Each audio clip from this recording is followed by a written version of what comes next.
Welcome to the Salmon Runs YouTube. Enjoy the video. You start with the essentials.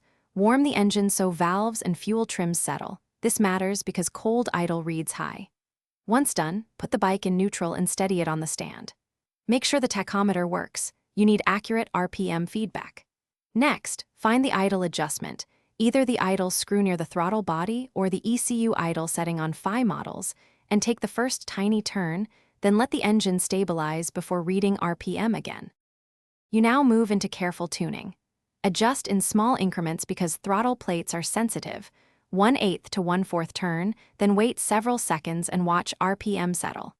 If your Gixxer is fuel injected and the screw is locked, use the service mode or a basic OBD tool to change idle. This prevents overcompensation. While you adjust, listen closely. Smooth sound and steady revs mean you're close. Make sure to check in both neutral and with slight load, like clutch in, to confirm stability. You finish by verifying stability. Restart, let the bike idle a minute, then confirm RPM holds in the 300–500 range. Once satisfied, resecure any covers and cables you moved and perform a short road test across a few gears to confirm real-world behavior. If the idle surges or drifts, check for vacuum leaks, a dirty air filter, or a misadjusted TPS.